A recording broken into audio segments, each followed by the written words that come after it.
Nous allons maintenant vous proposer le deuxième module de ce webinaire sur le rôle et la responsabilité des différents acteurs, le maire en particulier.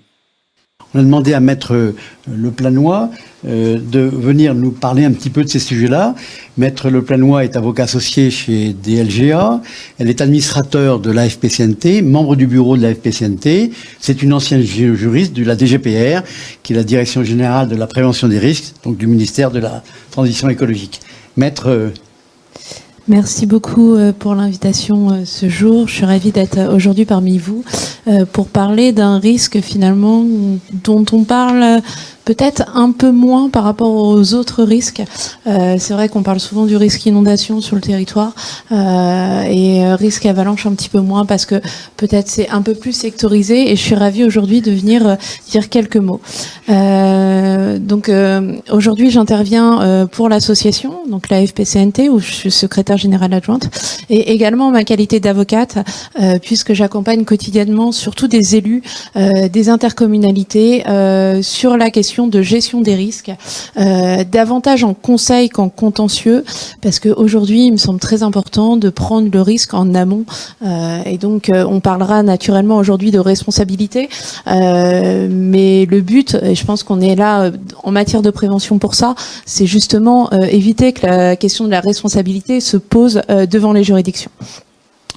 Je vais vous présenter du coup le cadre juridique un petit peu général en matière de risque d'avalanche qui est commun d'ailleurs aux autres risques naturels. À l'appui de ma présentation, il vous sera distribué dans les jours qui arriveront, une petite plaquette d'une 20aine de pages qui aura vocation à résumer mes propos et à intégrer les fondements juridiques qui sont toutes et aussi évolutif que le risque, mais en tout cas vous aurez un instant T, un support à jour qui j'espère vous sera utile.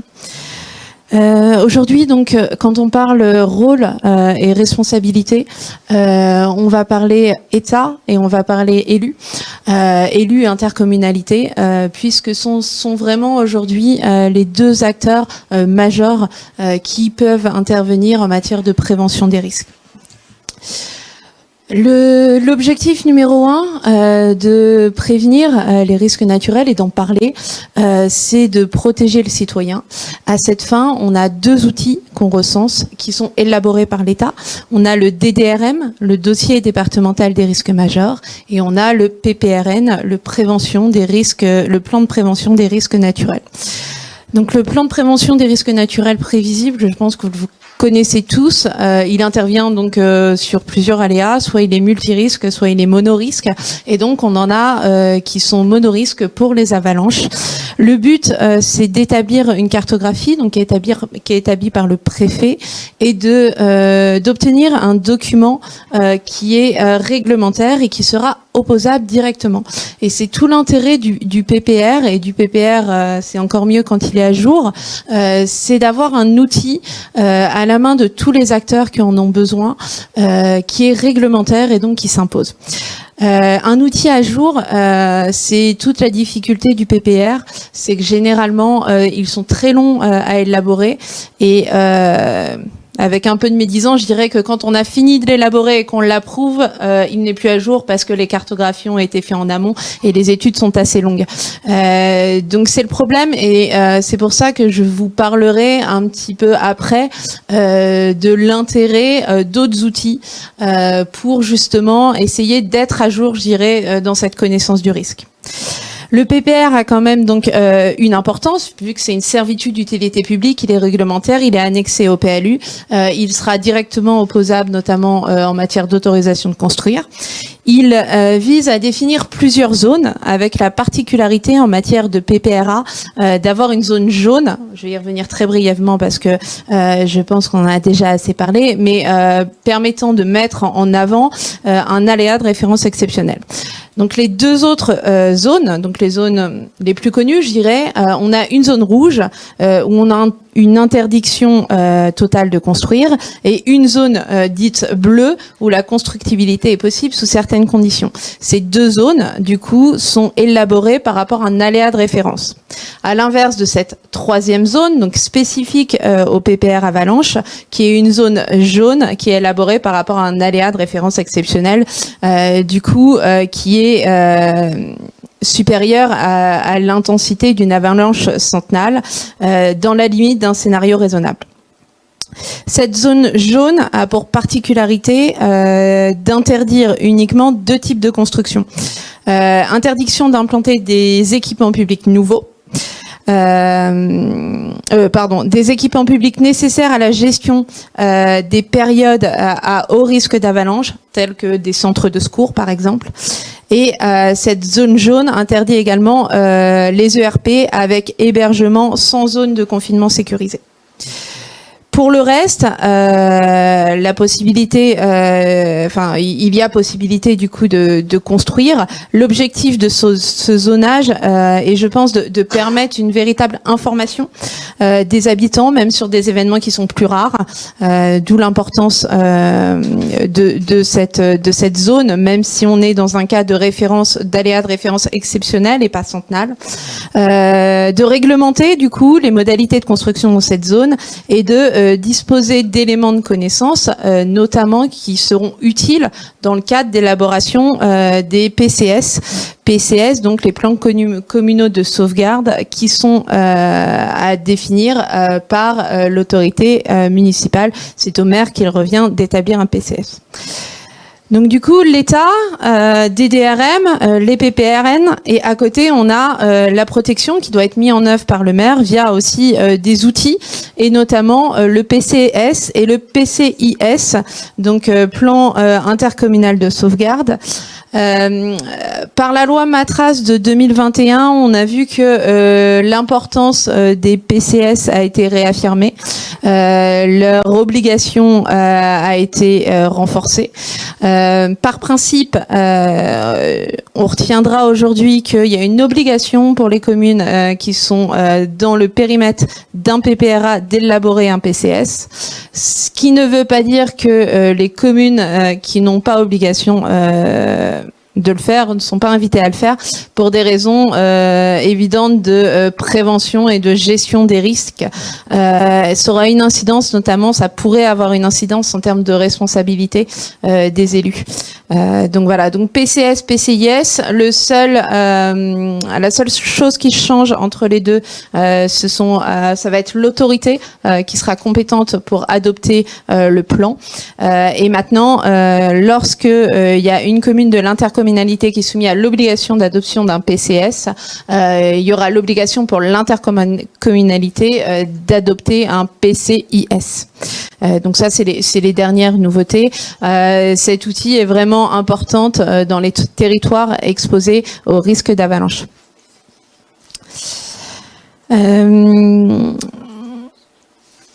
À côté de ça, je voulais vous parler à côté de la prévention et de l'information dans ces outils.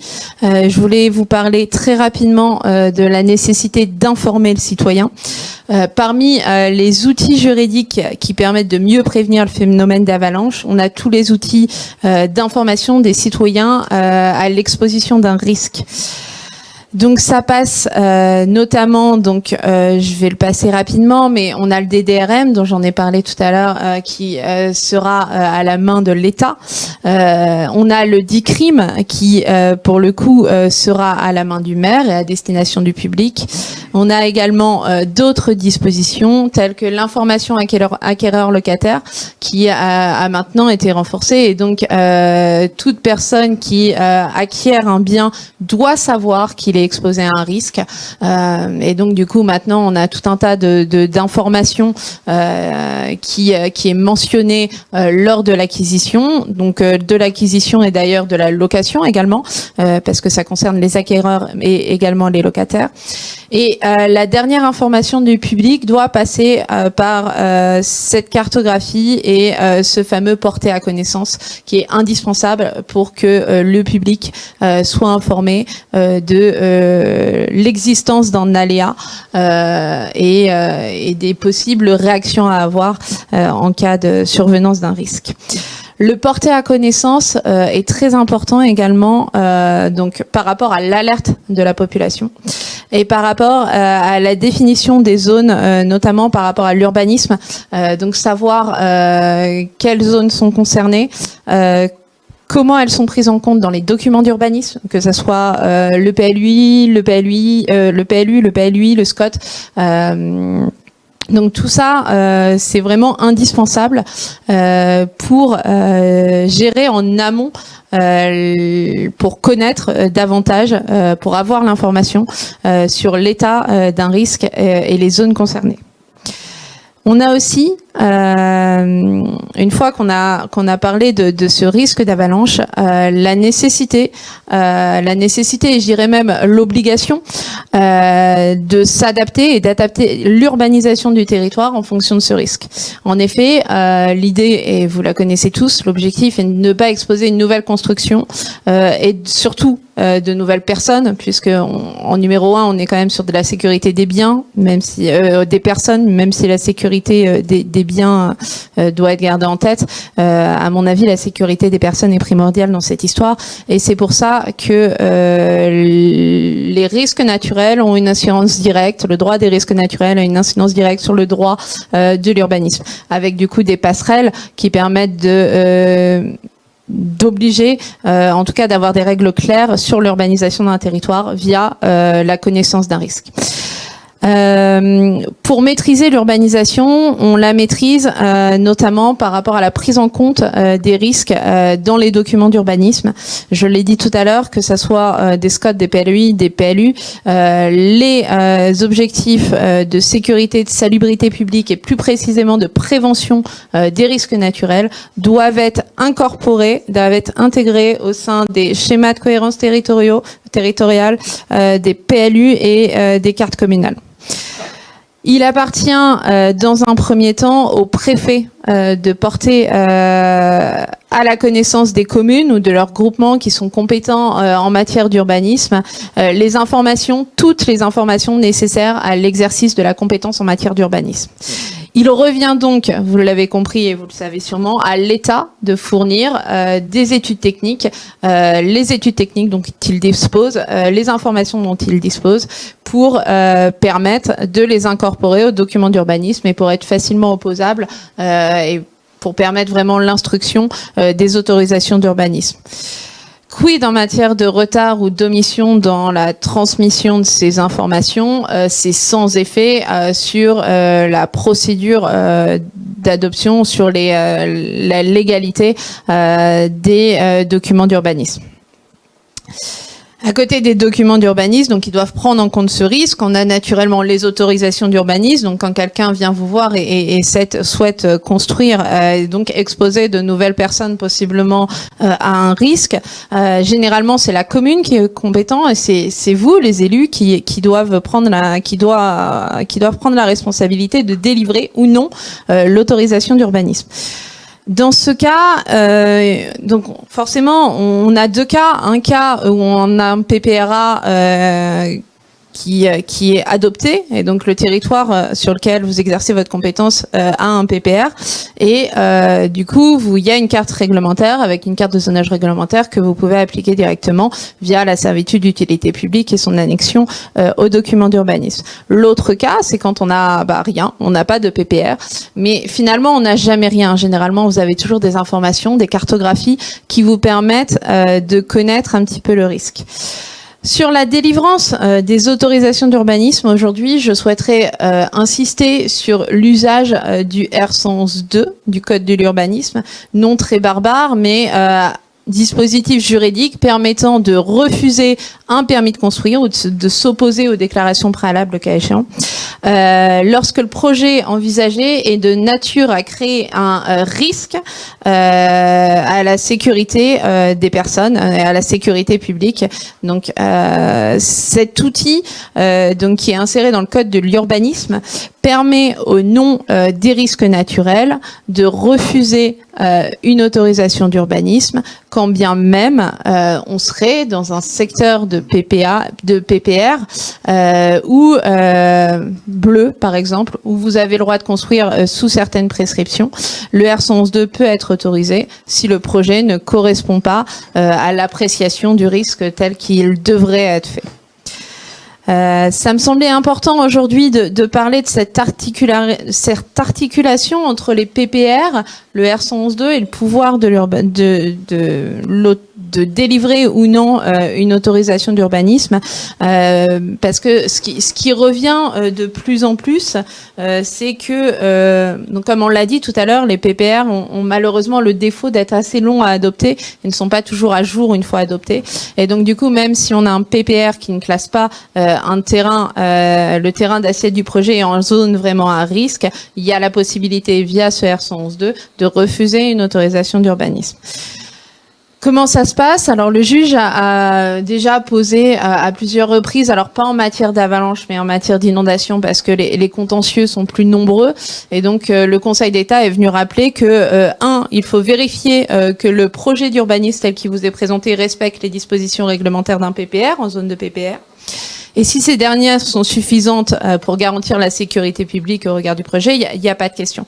Si c'est pas le cas, il faut s'interroger sur le fait de savoir si des prescriptions supplémentaires pourraient être imposées sur le fondement justement de l'article R111.2. Et ce n'est qu'à défaut de pouvoir imposer de telles prescriptions que dans ce cas-là, une autorisation de construire pourra être refusée, un permis de construire pourra être refusé sur cette notion. Ce que je voulais rappeler du coup aujourd'hui, c'est vraiment l'articulation du coup avec les PPR, les autres cartographies et un peu le pouvoir de police au titre du droit d'urbanisme, donc via ce R111.2 et pouvoir de police aussi un petit peu plus général de sécurité des personnes qui revient aux élus. Ça me fait dire 3 mots sur les responsabilités. Alors, dans ce schéma de risque naturel, les responsabilités sont partagées. Donc, c'est responsabilité de l'État et responsabilité des élus. Malheureusement, sur le terrain, je me rends compte que la responsabilité des élus est souvent engagée et un peu trop facilement. Et donc, pour éviter ça, il faut vraiment sans arrêt prendre en compte les cartographies, même si elles sont pas réglementaires, pour apprécier les risques sur le territoire. Très rapidement, la responsabilité de l'État est une responsabilité du coup administrative.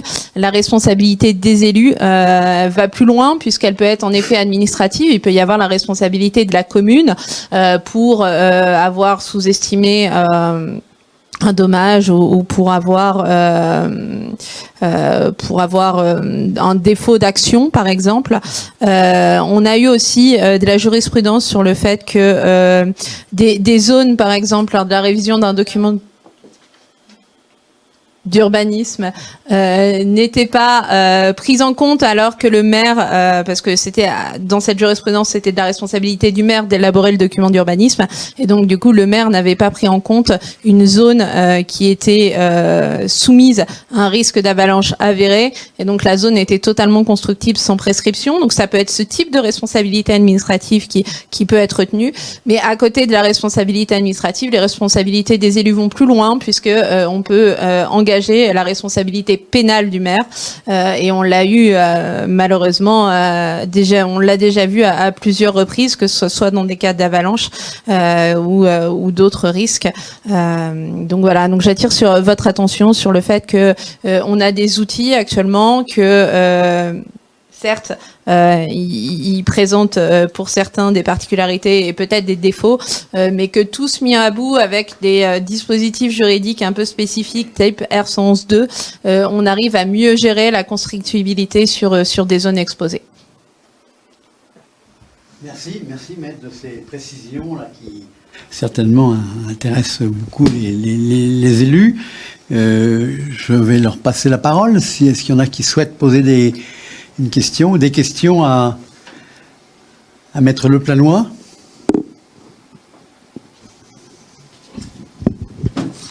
Moi, Je vous remercie pour ce que vous avez dit et je soulignerai aussi quelque chose parce que vous avez parlé de la constructibilité, de la construction, de la responsabilité du bâti, mais que bien souvent dans nos zones touristiques, quand on est en face d'une situation de neige, on est en période touristique. Et on a notre commune qui est envahie de personnes qui ne connaissent pas, peu ou rien à la montagne. Et on voit aussi des comportements qui s'accumulent dans cette situation. Par exemple, les domaines skiables sont fermés, on va aller faire de la luge dans le couloir d'avalanche d'à côté. Et quand ça se rajoute à toutes les situations, il faut être serein face à toutes ces situations que vous avez évoquées, parce que si le travail est bien fait en amont, on aura le jour J, sur le moment, le temps de s'occuper de tous ces comportements un peu, on va dire, déviants face au risque, mais surtout dû à la méconnaissance. Tout à fait. Et du coup, j'insisterai aussi, je l'ai pas dit, mais sur le PCS, l'importance du coup d'un PCS, c'est surtout de réaliser. C'est pas juste un document, et les exercices sont très importants justement pour le jour où il y a une crise, savoir en effet comment la gérer. L'exercice doit être pratiqué Obligation tous les 5 ans. Tous les 5 ans. Ouais. C'est le minimum. Bon. Moi, j'aurais une question à poser, non pas pour défendre les maires, mais pour que les maires puissent se défendre contre l'État. Quelle serait la responsabilité allégée d'une mairie en cas d'avalanche extrême causant des victimes s'il s'avérait que l'État n'avait pas cartographié le risque? Est-ce que la responsabilité du maire serait quand même allégée, j'imagine, j'espère, ou est-ce qu'au contraire, on pourrait dire, de toute façon, il y avait la SSAH, il savait qu'il y avait dans ces coins-là, quelque part, un danger. Comment est-ce que se ferait la cartographie de l'analyse du risque par le juge? C'est compliqué à apprécier et de vous donner une réponse unique. Ça dépendra vraiment des situations, parce que le juge, quand il a un dossier de responsabilité sur son bureau, il va étudier donc l'existence de fautes. Il y en a certaines qui sont exonératoires de responsabilité. Il va apprécier l'éventuel lien de causalité entre les deux. C'est pas parce qu'on a sous-estimé des fois un risque que il y a un lien de causalité avec les dommages qui ont été engendré. Donc ça va être vraiment les juridictions apprécient vraiment au cas par cas. Donc c'est pour ça qu'aujourd'hui c'est compliqué. Ce qui ressort de la jurisprudence, c'est que quand le maire a connaissance d'un risque, il doit, pour pas avoir sa responsabilité engagée, prendre les mesures qui permettent de mettre les personnes tout au moins en sécurité. Bon, mais quand il connaît pas, il ne sait pas où est le risque, c'est quand même un peu compliqué. On ne peut qu'inviter les maires à réclamer à leur préfet des cartes d'avalanche bien faites rapidement avec l'aléa exceptionnelle. C'est le combat de l'ERAP. Suggérons à tous les maires là-dessus de se battre aussi, pour ceux qui n'ont pas. Mais un certain nombre de maires ici sont de Haute-Savoie. C'est vrai que la Haute-Savoie est le bon élève avec les Alpes-Maritimes, puisque dès avant 2015, sans attendre l'officialisation de l'instruction gouvernementale, ces préfectures avaient mis en œuvre la pratique de l'aléa de référence exceptionnelle avec sagesse. D'autres en sont encore à se demander si c'est efficace, si c'est utile et comment y échapper. Sans citer de nom, on peut quand même évoquer l'Isère, la Savoie, les Hautes-Alpes, qui sont des gros pourvoyeurs d'accidents à venir. Et c'est là où C'est là où je vous rejoins en matière de responsabilité. Moins on aura anticipé de toute façon, plus la responsabilité sera importante. Et mon intervention peut-être plus en tant qu'avocate au quotidien auprès des élus, c'est ça, c'est essayer de prévenir le risque. Donc les risques naturels, mais aussi les risques pour les élus. Et ça passe par ça, par de l'anticipation et justement essayer de récolter des informations et de l'appliquer sur les territoires. Bien, merci maître. Est-ce qu'il y a des questions sur le web? Non. Nous allons maintenant vous présenter le troisième module de ce webinaire sur les méthodes et outils d'alerte.